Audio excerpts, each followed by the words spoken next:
Então, o jogo linguístico da mídia, ele é feito para favorecer a loucura. Golpe, julgamento. Não tem julgamento. Bolsonaro não está sendo julgado. Eu não posso colocar como critério da minha vida escutar uma loucura porque ela está sendo dita com polidez. E eu acho muito interessante lá a frase, né? Não está na Constituição. Foi a Mônica Bergamo que falou? Mônica Bergamo. Mas os ministros acham muito que grave. É assim, né? Eles acham que é assim. Então você veja o seguinte: o princípio do direito, né, numa república, no que se diz uma república, provém da onde? Das leis, né? O poder das autoridades, em princípio, viria das leis. Então, se não tem lei, se não está na Constituição, não importa o que eles pensam. O que eles pensam sobre algo que não está na Constituição ou que não tem lei é irrelevante. É a mesma coisa que eu penso, você pensa, qualquer pessoa pensa. Não é porque ele é ministro do STF que o que ele pensa vai poder ser aplicado, né, no Brasil com força de lei, como decisão, e obrigar as pessoas a cumprir algo que é o que eles pensam. Gente, isso daí é próprio de ditadura mesmo, tá? Não tem figura de linguagem, não é metáfora, não. Isso é próprio de ditadura. É quando você tem um governante que, apesar das leis, apesar da Constituição, tá? O governante faz algo que é o que ele quer, né? Ah, eu tô fazendo isso aqui por quê? Porque eu acho que é assim. Ah, mas isso não tá na lei, isso não tá na Constituição. Não importa. É assim que tem que ser feito. Então, cara, é sintomático isso. É algo que fica muito claro o que nós estamos vivendo no Brasil. E eu preciso que você que está me ouvindo, eu tenho certeza que você já sabe de tudo isso que eu estou falando, mas você precisa mostrar isso para as pessoas. Aquele teu amigo petista, teu familiar petista, né? Ou aquele que não é petista, mas que acha que não é bem assim. O Brasil não é meio isentão, né? O Brasil não está nesse problema todo. Vocês que são bolsonaristas, vocês que estão malucos, vocês que estão exagerando, não há problema nenhum no Brasil. Pergunta para ele, o que você acha disso? É assim agora? A autoridade ela pode decidir algo que não esteja na lei, que não esteja na Constituição? Então é um ponto de atenção forte que pode ajudar a despertar pessoas, tá? Então é importante a gente entender esse processo, Lacombe.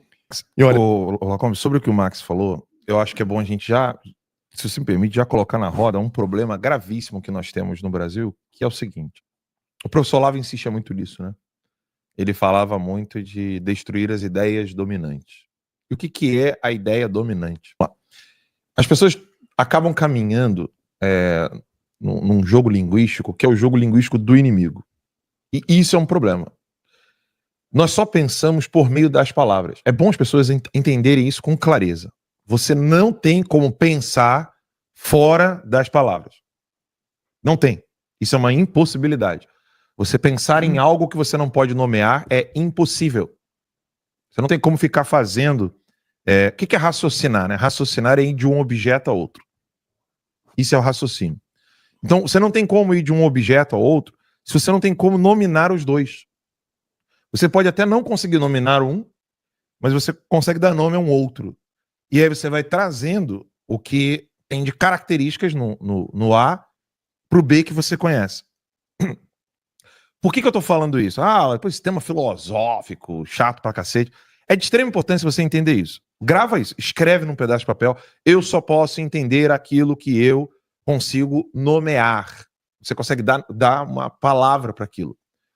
Porque o jogo de palavras, ele vai moldando o seu pensamento, enquanto a realidade não é tocada. A realidade está lá, se impondo. Mas o jogo de palavras vai fazer com que a pessoa vai ficando doente, maluca ou inteligente, sábia. Só tem esses dois caminhos. Não tem um caminho assim, você fica meio doente e meio sábio. Não, não tem como. Ou você fica louco, ou você vai caminhando para a inteligência. Então, por exemplo, as palavras golpe, julgamento. Não tem julgamento. Bolsonaro não está sendo julgado. Porque não é um julgamento. Não tem leis no Brasil mais. Nós mostramos aqui, o Laudelino mostrou outro dia, o cara que conseguiu imprimir como que seria aquilo dali era o que era de impostos? Aquele que o cara é maior que ele? Era a lei tributária, né? Lei tributária, né? Sei lá, toda... Você chegou a ver isso já? O cara conseguiu imprimir Acho que era isso, Todas as- resoluções. Era o que era? Era relativo a Acho que era- tributos, né? Era tributo. Não era? Aquele livro. Normas, tributos e tal. O cara imprimiu tudo e o livro ficou maior do que ele. Ah, sim, era Provavelmente código tributário. código tributário. Código tributário, exatamente. Então, assim, no Brasil não existem leis. No Brasil existe uma maracutaia burocrática. Né? É isso aí, ó. Olha lá. Sim. Pátria amada. Eu não consigo ler as letrinhas embaixo ali, se vocês conseguirem ler. Não, tá. É tributo, o pessoal já tá falando aqui. É tributo, né? Então, assim, o cara conseguiu imprimir e ficou maior do que ele, né? No Brasil não existem leis. No Brasil existem maracutaias burocráticas para poder escolher quem é que vai ser o vilão da vez. Você escolhe ali. Né? Você pega o cara e acabou. O Brasil é feito para você ser anarcocapitalista. Né? Você é anarquista quando você conhece o Brasil, né? Porque você não quer mais nada. Você quer, morre todo mundo, né? Mata todo mundo. Chega de Estado. Começa tudo de novo. Começa tudo de novo. E o que está acontecendo nesse exato momento, nessa semana? Não está acontecendo um julgamento porque não é julgamento que está acontecendo com o Bolsonaro. Não. Bolsonaro não é réu porque ele não está dentro de um julgamento. Não há golpe porque não teve golpe.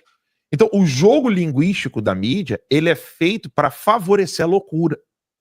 Então, eu sei que tem canais ao vivo aqui agora, inclusive, por exemplo, o Pânico está com um excelente jurista, né, que é o André Marcília. Está lá ao vivo. Dá uma dó, porque você trazer um jurista dessa capacidade para falar de um troço que não é jurídico. O debate no Brasil hoje, ele é um debate de loucos. Sim. Porque você vai ficar louco debatendo essas coisas. Então, o que você em casa precisa entender é como desmascarar essa insanidade, essa loucura que está no Brasil. Porque a resposta também não é clichê.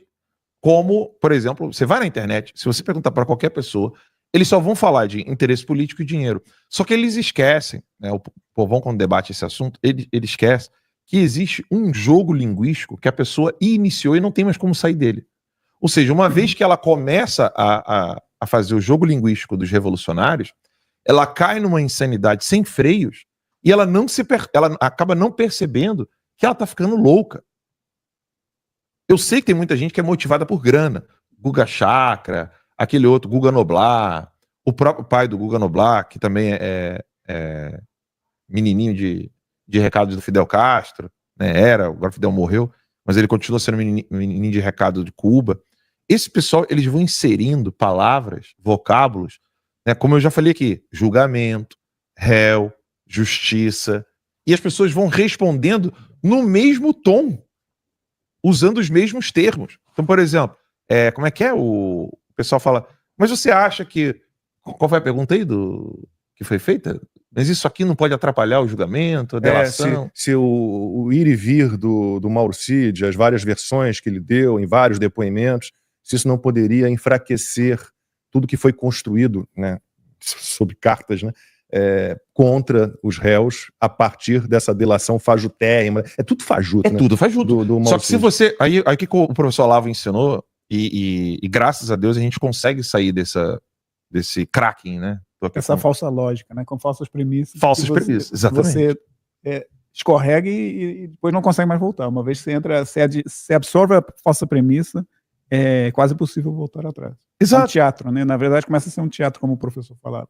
Fica tudo muito postiço. Quando você começa a ver o cara muito postiço, muito impostado, você já começa a achar estranho. Mas uma vez você achou essas falsas premissas, ou você volta tudo, e é muito difícil você voltar. E o critério de julgamento é que fica bizarro. Eu tava olhando aqui o X, aí eu vi um cara que tava me seguindo aqui. Eu não conhecia esse cara, é um cara que é do antagonista. E aí ele criticando aquele deputado bigodão lá de Santa Catarina, que é policial, como é o nome dele? Esqueci o nome dele, guardei pra caramba. Sargento Faul. O Faul. Mas é de Santa Catarina ele ou é do Paraná? Eu acho que agora você me pegou. Deixa eu ver aqui. Eu acho que é do Paraná, eu tô enganado. Enfim, aí ele fala assim, eu quero mandar mensagem aqui pro gordo do irmão do Lula. Aí o cara falou, olha o nível do debate. Tipo, o senso das proporções vai para as cucuias. O irmão do Lula é responsável por um roubo de bilhões. Paraná, né? O irmão do Lula é responsável por um roubo de bilhões. Mas o problema é ele falar que o cara é gordo. Exatamente, o problema é falar que o cara é gordo. É de Maringá, a turma Maringá, né? Da cidade. Você vê o tamanho da loucura. Esse cara do antagonista tá lá criticando o PT, tá criticando a esquerda. Mas o grande problema do Brasil hoje é que você tem a esquerda Aí você tem um bando de maluco que não gosta da esquerda, e eles é que são os loucos. Eles é que usam termos que não devem ser usados. Por exemplo, estão chamando elefante de leão, estão chamando gato de tigre. Eles é que mudam tudo. E aí você tem a direita, que dá nome aos bois. Bandido, canalha, ladrão, entendeu? Ditador, tirania. E aí nós somos chamados de loucos por essa horda de malucos que, por causa do modo bonitinho que eles falam, modo educadinho que eles falam, eles acabam enganando muita gente. Eu acho que o ponto crucial dessa semana é: nós não podemos. Você que está em casa, você tem que ter essa determinação. Eu não posso colocar como critério da minha vida escutar uma loucura porque ela está sendo dita com polidez. Turma da produção, puder botar aquela foto, foi a única foto, aquilo que a Elisiane Gama chamou de relatório, né, da CPMI do 8 de janeiro, ela cita o tempo inteiro organização criminosa armada, e a única foto que há, e a legenda é canalha, porque estaria escrito mostra de armas apreendidas, né? Mostra. Então, só há essa foto de armas apreendidas. E se essa é a mostra que eles escolheram, não há nada mais, né, letal do que isso aí. Então, o machado, e como é que chama esse negócio? Pé de cabra? É tipo um pé de cabra, né? Um formão, um pé de cabra. Bota mais toda aí. Isso não é típico de apoiador de Jair Bolsonaro. E tá ali o mais perigoso de todos, que é a atiradeira. É uma atiradeira industrial, inclusive, vocês podem ver, não é uma atiradeira, um bodoque feito com graveto, não, e bolinhas de gude, perigosíssimo. Então, Sandro, você tem uma impossibilidade completa de sustentar a acusação pelos crimes que estão tentando imputar a esses réus de novo, entre aspas. Pois é, mas foi o que o Alan falou, a distorção vai sendo aos poucos, de pouco em pouco, a ponto de a gente poder chegar nessa... Eles ficarem confortáveis o suficiente durante 20 anos de distorção da verdade, e eles prepararam a mentalidade da população para aceitar qualquer coisa, né? E é isso que o Alan está querendo dizer, assim, durante 30, 40 anos, durante o imaginário brasileiro, foi totalmente distorcido, a ponto de agora você poder falar qualquer coisa, e ser aceito, como, isso é um julgamento. Se foi falado, está na TV, logo é verdade, né? Que foram 40, 50 anos de novelas, e as novelas foram, aos poucos, se tornando a realidade. Se você reparar, tinha gente que falava exatamente frases inteiras de novelas no dia anterior. Eu reparava isso na população, né? As pessoas na rua falando frases inteiras. Então, eles prepararam as pessoas para isso, e eles estão confortáveis. Eles sabem que ninguém vai fazer isso que o Alan faz, que o Lacombe faz, que o Max faz, de peraí, isso tem um fundamento na realidade? E não tem, mas a maioria das pessoas, infelizmente, não o pessoal do timeline, mas a maioria, vocês vão ver que tem essa dificuldade. Por isso que até acho que você, para conversar com um petista, ou com esse pessoal do Centrão, é muito difícil, que eles simplesmente fizeram da vida um grande clichê. Se eu repetir essa frase dessa maneira, eu vou estar bem na fita. Pronto, eu sou um deputado perfeito. É isso que o Alan, acho que era o que o Alan estava querendo também levantar. E chega a esse ponto de simplesmente mostra uma foto qualquer, sem fundamento qualquer, sem referência qualquer, e pronto, isso é o suficiente para você ser a prova do crime. É um grande teatro, né? Na verdade, o Brasil virou, a política brasileira virou um grande teatro.